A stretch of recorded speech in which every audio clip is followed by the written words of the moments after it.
ഇന്ന് തന്നെ ഡൗൺലോഡ് ചെയ്യൂ. കാണൂ നിങ്ങളുടെ ഫേവറേറ്റ് ഷോസ്. സമൃദ്ധേ, ചില കാര്യങ്ങൾ ഞാൻ സമൃദ്ധയോട് പറയാം. മറ്റെന്തൊക്കെ മറന്നാലും അത് മറക്കരുത്.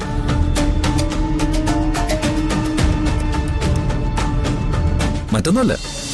ഞാൻ ചായ എടുക്കാം.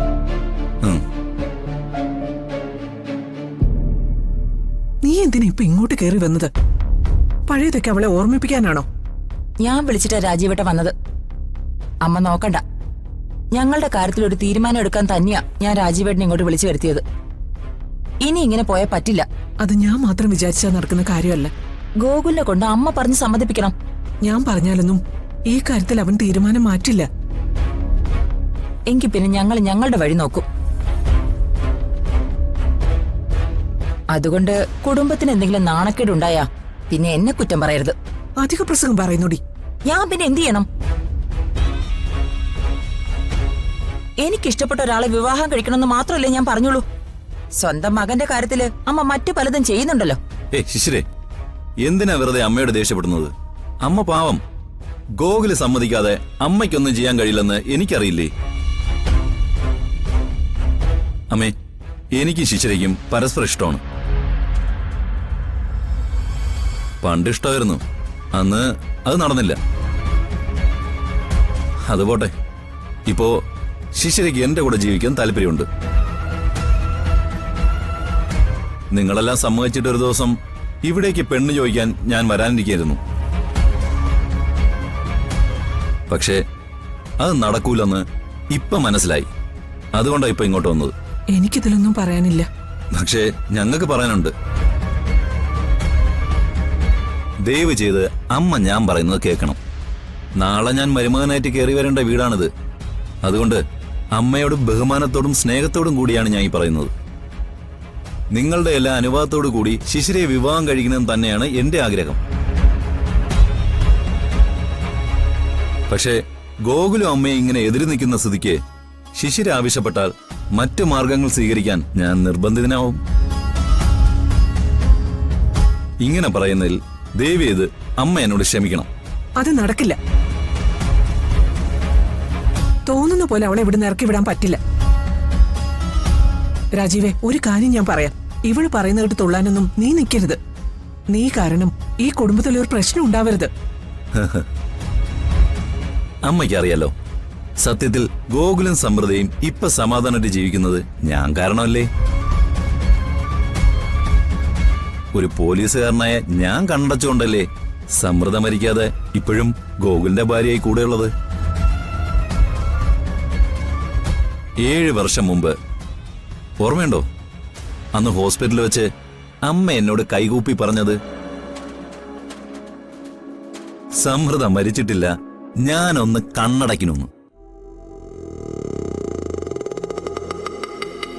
അന്ന് ആ ഹോസ്പിറ്റലിൽ നടന്നതൊന്നും അമ്മ മറന്നു പോകരുത്.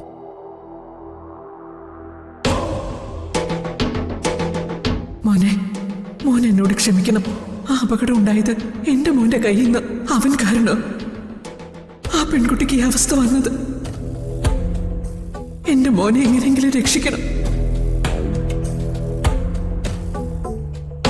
നീ ഈ കുടുംബം തകർക്കാൻ തീരുമാനിച്ചിറങ്ങിയതാണോ? ഞങ്ങൾക്കങ്ങനെ ആരുടെയും കുടുംബം തകർക്കണമെന്ന് ഒരാഗ്രഹവും ഇല്ല.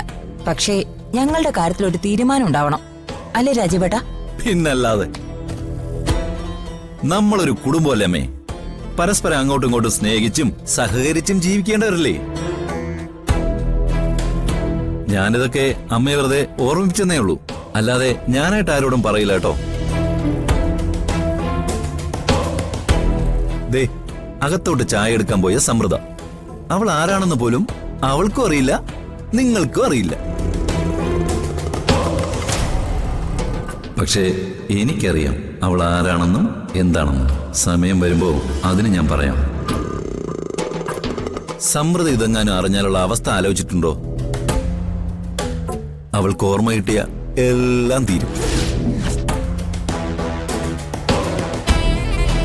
മറന്നുപോയതൊന്നും അമ്മയുടെ മരുമോളെ ഞാനായിട്ട് ഓർമ്മിപ്പിക്കില്ല. പക്ഷേ ആ സഹകരണം ഇങ്ങോട്ടും വേണം. ഇനി അമ്മയും ഗോകുലും നമ്മുടെ കാര്യത്തിൽ ഒരു തീരുമാനം എടുക്കുന്നില്ലെങ്കിൽ എനിക്കെല്ലാം സമൃദ്ധയോട് തുറന്നു പറയേണ്ടി വരും. എന്നെ കൊണ്ട് അത് ചെയ്യിക്കരുത് പ്ലീസ്. ഇത് ഗോകുലിനോട് അമ്മ ഒന്ന് പറഞ്ഞേക്കണേ.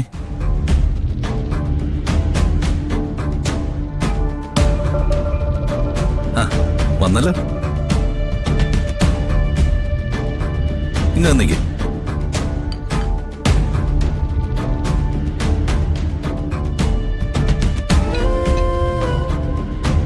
ആഹാ, നല്ല ഒന്നാം തരം ചായ.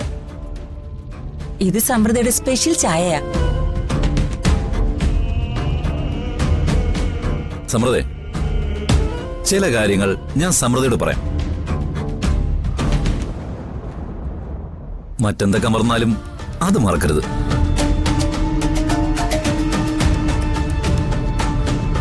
മറ്റൊന്നുമല്ല, എന്റെ ശിശിരയുടെയും കാര്യം.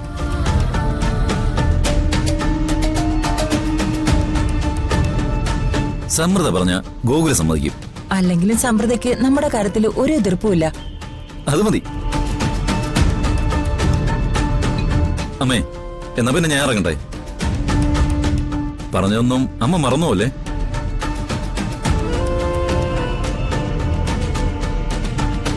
ഞാൻ ഓർമ്മിപ്പിക്കണോ? ഞാൻ ഗോകുലിനോട് സംസാരിക്കാം. ആ ശിശിരേ, ഇനി അമ്മ എല്ലാം ശരിയായിക്കോളും. താൻ വിഷമിക്കണ്ടെന്നേ. എല്ലാവരുടെ സമ്മതത്തോടെ നമ്മുടെ വിവാഹം ഉടനെ നടക്കും.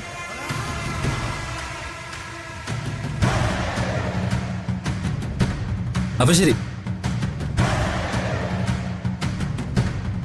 നീ ഈ വീടിന്റെ സമാധാനം കളയും. അവനെ കൊണ്ട് ഇതെല്ലാം പറയിപ്പിച്ചത് നീ ഒറ്റ ഒരുത്തിയ. എന്റെ മോന്റെ ജീവിതത്തിൽ എന്തെങ്കിലും പറ്റിയാലുണ്ടല്ലോ. അമ്മ എന്തിനാ ഇങ്ങനെ ദേഷ്യപ്പെടുന്നേ? രാജീവ് സമാധാനായിട്ടല്ലേ സംസാരിച്ചേ? ചേച്ചിയുടെ ഇഷ്ടം നടത്തി കൊടുക്കുന്നത് നല്ലതെന്നാ എനിക്ക് തോന്നുന്നത്. എന്തായാലും എടുത്തു ചാടി ഒന്നും ചെയ്യാൻ നിൽക്കണ്ട. ഗൂഗിൾ വരട്ടെ, ഞാൻ ഒന്നുകൂടി സംസാരിച്ച് നോക്കാം.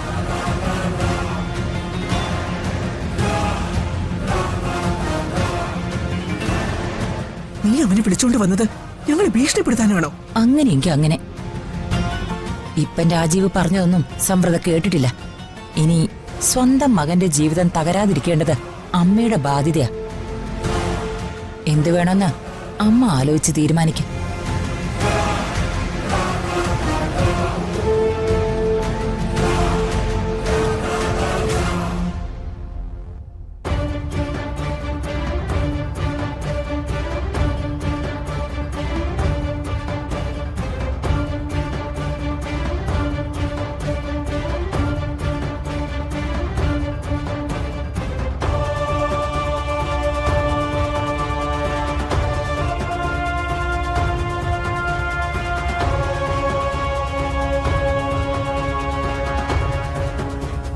സച്ചി